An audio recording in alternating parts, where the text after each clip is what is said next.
welcome back to the Rangers News YouTube channel. My name is James Black and I'm joined once again by Jordan Carlisle. And today we are going to have a little look at what Rangers' strongest 11 would be when everybody's fit. Now, there's going to be one player I'm going to keep out just for the sake of doing this, just get it right out there at the start. We're not going to include Niko Katic for this just because he's out for the season, so there's not really much point in including him in that. But other than that, we're just going to work on the basis that everyone's fit, everyone's available. And we'll just kind of see the dilemma that faces Steven Gerrard, because I think the last couple of games in particular have kind of highlighted just how strong the squad is, particularly in certain areas. So, Jordan, first of all, how are you doing? We'll get into this and tell me just your thoughts on the squad in general. Yeah, good, thanks, mate. It's just a real good reflection in recent weeks in terms of the job Gerrard's done. I think there's been eyebrows raised at times about probably the lack of material or improvement in terms of results, in terms of really pushing Celtic and falling away in the league despite there being such a high turnover of players. Like he basically cleared out everything that he inherited and has brought in almost an entirely new group. And there's been a lot of signings in every window. But I think now we've finally seen sort of that plan come together, and he really does have such strength and depth. And the fact that he can really, we're getting to a stage where that Hamilton game on Sunday was very different, because when they lost at Ibrox in March, coming into the game, they're in a bit of a funk. This time they're coming into it full of confidence, but in theory it's the same fixture, and it was just night and day. Even though going into it, he's able to think to himself, "Oh, look, it's an international break coming up. I'll give Steve Davis a rest. McGregor doesn't need to play this one because McLaughlin's not played in a while," and a few changes like that. And it's remarkable just to see how much confidence there is in the group. And it was obviously Zungu's first appearance as well, and the guy just came on and started spreading the ball about like he'd been there for 5 years. So, I mean, he doesn't lack any confidence, clearly, and that's just gonna, it's one of those ones where you don't really know what sort of player you're getting, because there's not too many people that watch the lesser teams in Liga, or definitely not the second division in France. So he just looks like another really good ball playing midfielder, which is no surprise because that's obviously what Gerrard's after. And the group just looks really strong at the moment. It definitely does. So we'll just get right into it, starting off with the goalkeepers. So there's the three senior keepers at the club: Alan McGregor, John McLaughlin and Andy Firth. Probably fair to say that Andy Firth isn't going to be coming into the conversation much here. So it's probably going to be a straight shootout between McGregor and McLaughlin. Now, for me, it's McGregor all day long. John McLaughlin's came in, he's had an incredible start to his Rangers career, to be honest. I think he's had 8 clean sheets in 9 Premiership games since arriving from Sunderland over the summer. So it just shows you just kind of how strong a start he's made here. But with McGregor, there's that little something extra. There's that. First of all, there's that experience of somebody who's been here, been over the course, won titles, won trophies, played in the Champions League. He's done everything that there is really to do as a Rangers player. And he's got that little something that all the best Rangers keepers have, where, rather than just being just a really good keeper, he's worth points every season to you.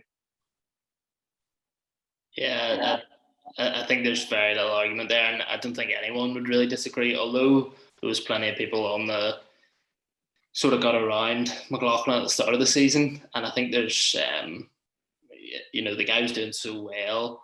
Everyone probably thought, McGregor's had a few niggles, not really had a full pre-season. This guy's come in. Gerrard will talk about how he's come in, he's an experienced player and he'll provide competition, but really that's all talk. And McGregor will slide back in as soon as he's really fit. And it then got to the point McLaughlin was doing so well, it was like, is this guy ever going to actually let one in? To then let McGregor come back into the side. Once that happened, though, I think McGregor sort of showed exactly why he is number one. And he's obviously being worked a lot less this season. In Gerrard's first year in charge, he was pulling off saves left, right, and centre, especially in the Europa League, really keeping Rangers in games. But he's maybe had 4 or 5 saves to make in the last month, which is just remarkable. But he's definitely the best man for the job in there.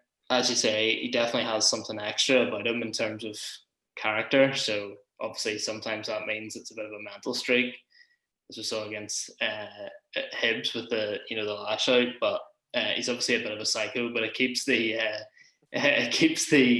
defenders on their toes. And look, I think that's a positive thing. He's got really high standards, and although he lets it maybe slip, lets his rage get the better of him every now and then, he's a brilliant keeper, and the best man for the job. So Al McGregor in goals, and right back James Tavernier next. Yeah. I think you're being really harsh on Nathan Patterson there. Yeah, I think Tav gets in most teams that you would pick in terms of. I think if you're picking a team, Gerrard has pointed out previously. He's said, look, he's not the perfect right back. Like, I'm fully aware of that. Otherwise, he wouldn't be here, because he would be playing for Barcelona, something like that. But the numbers that he racks up, are befitting of a guy who could play at the very best level. So if you're picking a formed team in terms of Europa League, Scottish Premiership, UK wide leagues, anything like that, Tav's in that at the minute.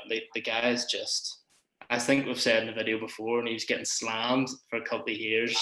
I managed to stay in his corner the whole time, and it's paying off now, because I think I've said this before, I've just been blown away a lot by just how good an athlete he is, his stamina and his engine, and he's now added real consistency in terms of, from a Rangers point of view, it's a touch wood one, but he hasn't made any defensive mistakes this season, and he's just been incredible at the top end of the pitch, and he's so instrumental to how Rangers play.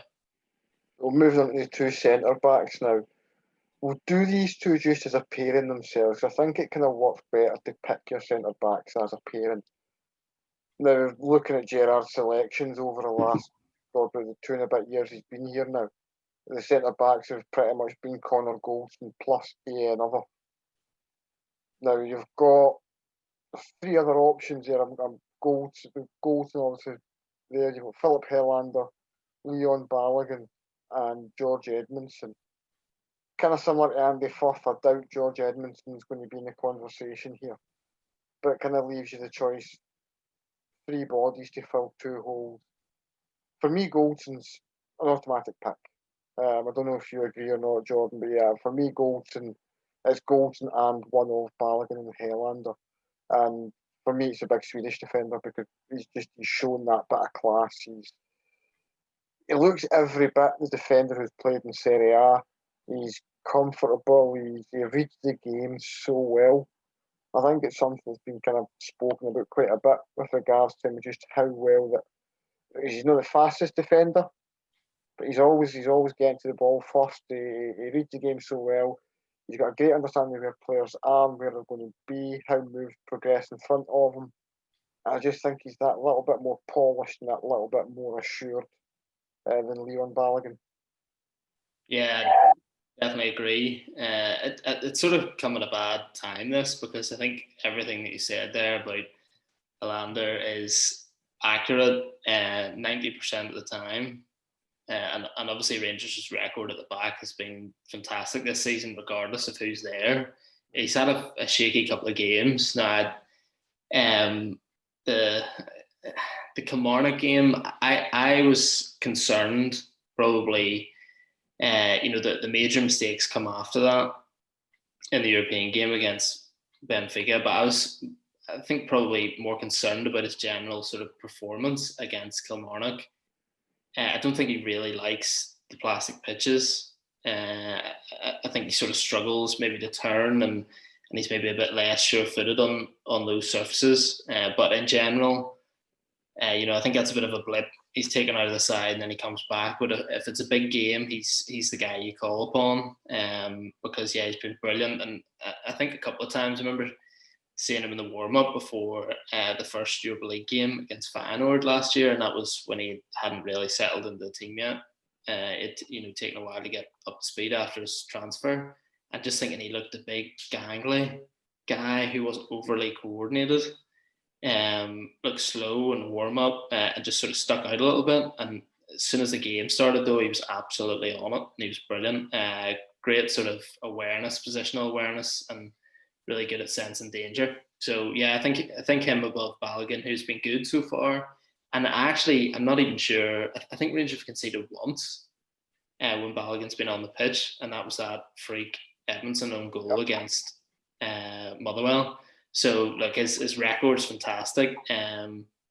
He has got that extra pace, and sometimes against the lesser teams, he's an option because he can take the ball out of the back. Also play the diagonals better than Helander, and you've got more of a mix-up in terms of your angles where the attacks are coming from. But yeah, big game at Helander and Goldson for me. So moving to left back then, probably going to be a similar story on the right back side. Borna Barisic, you've got Calvin Bassey there, who's looked very much a really interesting prospect. There looks to be a really talented player in there. He's a right unit. You look at this guy moving and you wonder how he can move quite as quickly as he can, given his frame. Bassey looks a real long-term find, but for where we are today, Borna Barisic he's a Rolls Royce player. He's one of the best left backs we've had in a long time, I think. Yeah, he is all class. I think as well. He's a player who maybe sometimes suffers in terms of the amount of games he's asked to play, and he is quite prone to picking up niggles. Thankfully, from a Rangers point of view, none of them have really turned out to be that serious. Although, as you say, Bassey's equipped himself well for someone who came up as a guy with absolutely no senior experience. But yeah, the sort of when you have Tavernier flying up the right and the guy who's trying to actually get on the end of Barisic's crosses at times, Barisic also offers that threat down the left, but he can sort of do it from slightly deeper with that left foot because it's so brilliant. And I think he's got probably a higher percentage of successful crosses and real quality. I think he works well with Morelos that way as well when Morelos is on form. But yeah, a real classy operator who can sort of do his job at the back and help the centre backs out. But again, it's just integral to how Rangers play. So those two are nailed on and arguably as important as anyone in the team. So now we get to the bit where we maybe start getting a little bit more controversial. I don't think many people have disagreed with the back five that we've picked. The next six players, though, I think we might maybe put a nose or two out of joint with some of these selections. What I'm going to do is, in terms of the midfield, I'm going to just throw three names out there that I think would be my ideal kind of starting three.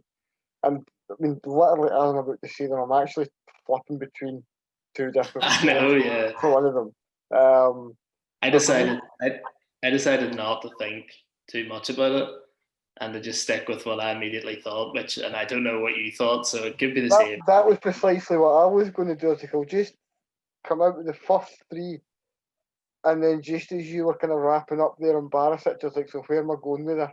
And I started arguing with myself internally. But Ryan Jack is an absolute certainty.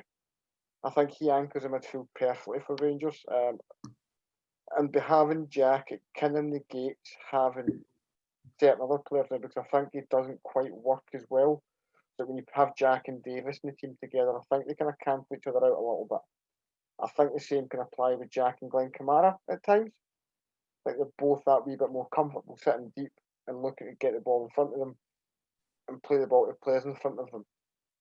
So my other two were going to be Scott Arfield and Joe Aribo. They can immediately see, because I know you're going to want Steve Davis in here. Yeah. You cannot have El Soshabi in there. That's a crime. I thought ahead of it that we might actually go the same way, but we just haven't at all. I think I meant to say actually before we started this that I think it on a serious note, it really does depend on what type of game Rangers are playing, and in terms of options. I think when you get further up the field as well, we haven't seen enough of some of the players to make a real decision as to whether one is better than the other in certain positions. But in midfield, yeah, it's a bit of a. There's been a lot of chop and changing. I'm gonna go on if it's a big game, or an important game, but on form at the minute. And the problem is, before the season started, and even a month and a half ago, I'd say if they're fit, you want Jack, Davis, and Kamara all to play. But at the same time, we've also people who watch so often every single game. It's just become clear over time that that's not a workable situation, and that is why Gerrard is going out in the summer saying, I need a new midfielder, because he doesn't already have a solution because the three can't play together. Now, Scott Arfield has been unbelievable for a month, and I just don't think you can say that he's not in the best team at the minute. Just at the minute, that's the thing. So I also think Joe Aribo is in my Joe Aribo's in my team, but he's not in my midfield. Right.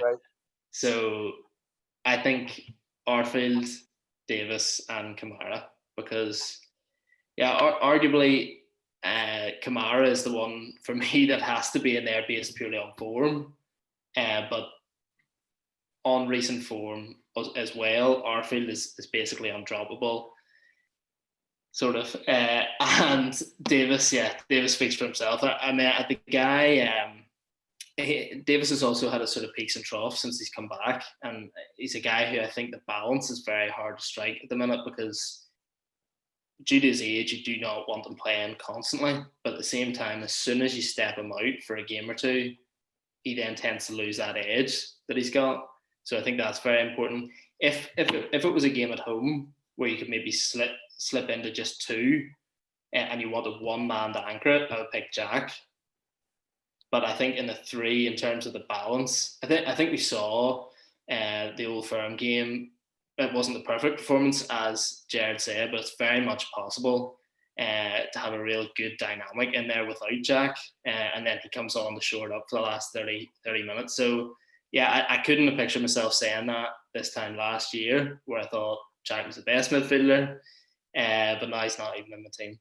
So I don't know if that's going to be short term or long term, but that's what I'm going for. I mean, for me, I completely agree with you on just about all of that as well.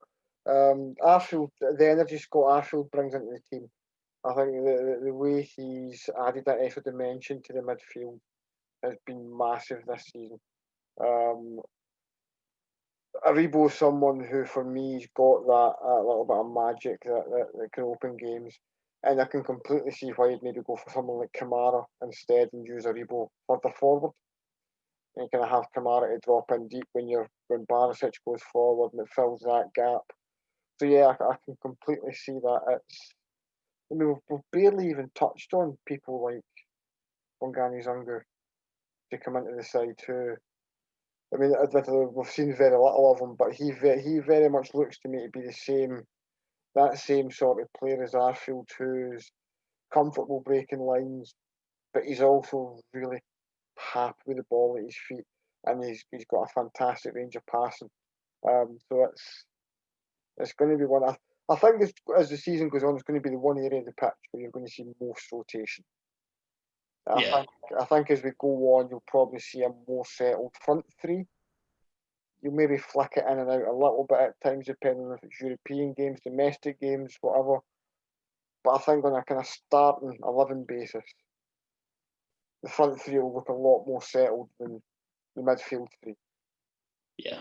Which takes me nicely. I think just before we move on from that, though, I'm just aware that I've just talked about form and like just the different sort of conflictions in my head without actually really like technically going through it. But I just think that three and the dynamic, as you said about Kamara with helping out Barisic, I think that three is just a very nice dynamic for him to have. So energy is key from Arfield. He's the one that brings you the most energy out of any of the options.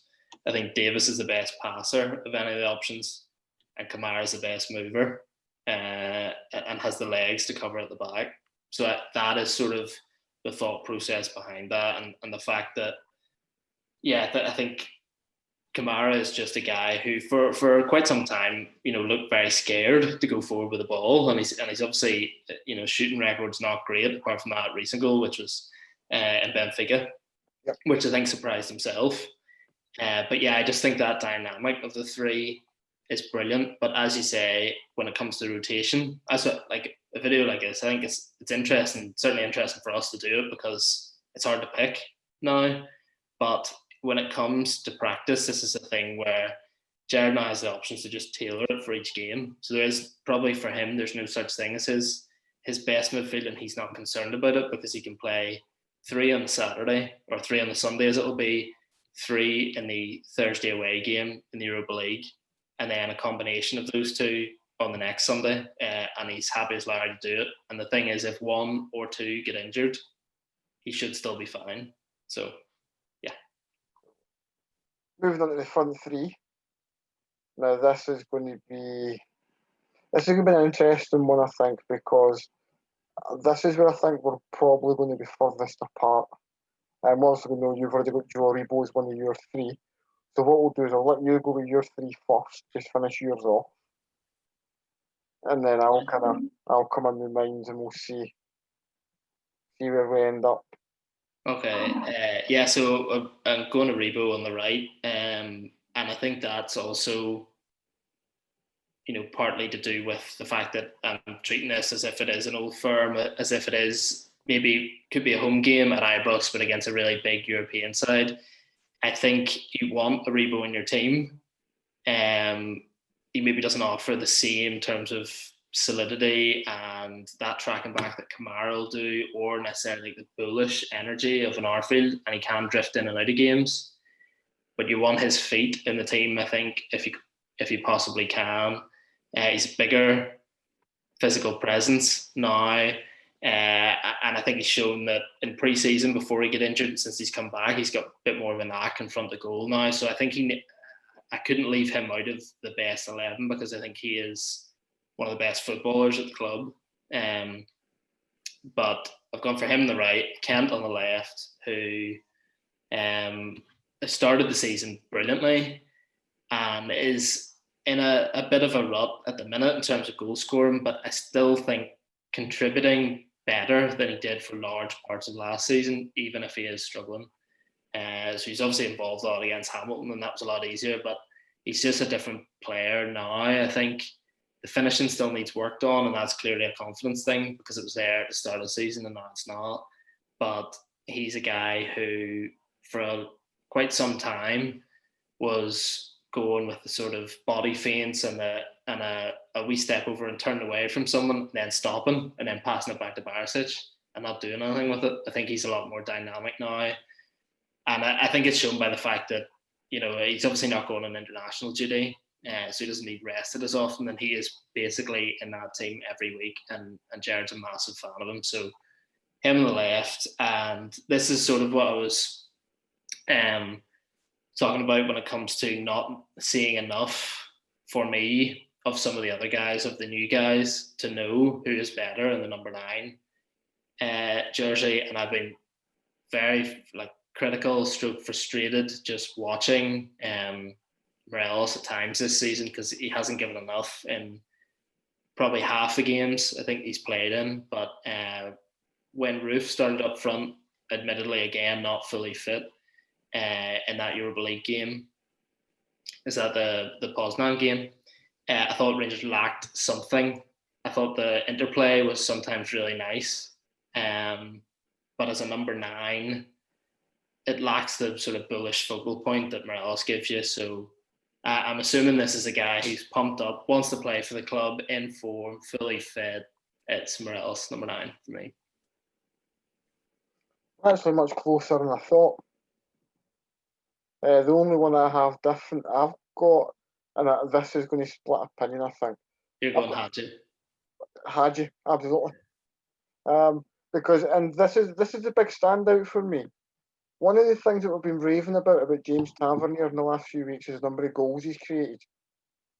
There's only one man in Scottish football who's not created more goals than Yanis Hadji. Hadji's been every bit as creative as Tavernier has this season. Absolutely, there's no question that he's been inconsistent. But I think that's probably an accusation that you can fairly level at Ryan Kent's door as well. I just think the difference is that in terms of what Kent's brought to the team this season, it's been probably a bit more in your face and a bit more, it's very clear what he's doing. You can't miss what Kent's done. When it comes to Hadji, I think a lot of what Hadji brings to the team is a bit more subtle. And I think Morelos is the same in that regard. I think I've mentioned it before that I think a lot of Morelos' off the ball work that goes completely undervalued by people. I think he's a lot of really good stuff at bringing others into play and taking opposition defenders out of play. And I think Hadji's somebody who's really good at that. Hadji's got a fantastic football mind and he reads games really, really well. I think he's also building up a really good partnership in the right with Tavernier. One of the big things for Tavernier a couple of seasons ago was his partnership with Daniel Candea and how that really helped bring out the best in him. And I don't think it's a coincidence that this season he's kind of seen a little bit more of a settled partnership ahead of him. Maybe changed a little bit. But the style of play Rangers are using is much more consistent. And I think you tend to see you're getting much more out of Tavernier because of that too. So yeah, it's Hadji for me. Hadji, Morelos and Kent is my front three. Morelos, he'll score goals wherever. And Kent was one I actually swithered over a little bit. I was tempted to go with Kemar Roofe. But I found it hard to justify not picking him, but go with Kent. Sorry, we had you. Yeah.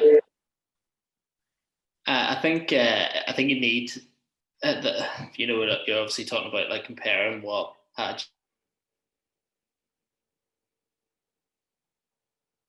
that way. So yeah, Hadji's the guy with the subtlety. Kent's the one who's sort of all action, constantly buzzing about the place. I think that kind of works well, but with the system, the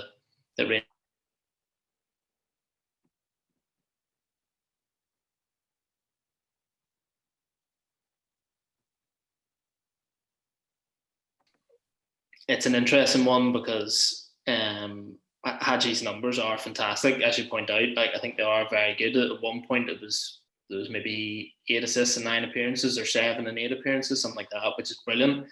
It really is. I think from when I was looking at my best 11, that was more in a rebo. More confident of what you get out of the player across the 90 minutes if it's a big game. Hadji's never short of effort. I don't think that's ever an issue. But yeah, there's that inconsistency there, and he's still so young that I think we saw in the Poznan game. I thought he was very bright in the first half, but he had an absolutely shocking 20 minutes in the second half where he literally couldn't play a 5-yard pass without giving it away, and that's fine. I think that's not what you want. It's not what supporters are going to want from a player in a Rangers jersey, but it is inevitable to an extent with a guy who's so creative and who's got vision. It's not going to come off all the time. He's going to have bad days, but for me, that means he's not in the best 11 because you don't know what you're going to get on that given day. It could be very good. It might not be great, but if there's a Rebo in that position, at least he'll give you, a bit of strength, dribbling ability, and maybe even something in the air where you're not, you're just simply not going to get that from Hadji. He's going to be the one picking up into the lines, in between the lines, and if passing doesn't go well, then you've not got anything. So yeah, I think a really promising player, but just not for my managerial taste, not quite yet. Magic, right? So we'll just recap. We'll back through both of our starting 11s. I'll make up some natty graphics to go up on the screen so the people watching can see exactly what we've picked. So my team is Alan McGregor, James Tavernier, Connor Goldson, Philip Helander, Bonner Barisic, Ryan Jack, Scott Arfield, Joe Aribo, Yanis Hadji, Alfredo Morelos, and Ryan Kent. Jordan? Okay, I've got Al McGregor, James Tavernier, Connor Goldson, Philip Lander, Borna Barisic, Steve Davis, Scott Arfield, Glenn Kamara, Joe Rebo, Ryan Kent, and Alfredo Morelos. Magic. So let us know what you think in the comments below. Let us know what your kind of strongest 11 would be. We'll be back with more videos later in the week, looking ahead through the international break and looking towards the return of domestic football. Remember to like and subscribe, have a look back through some of our previous videos, and thanks for watching. Cheers.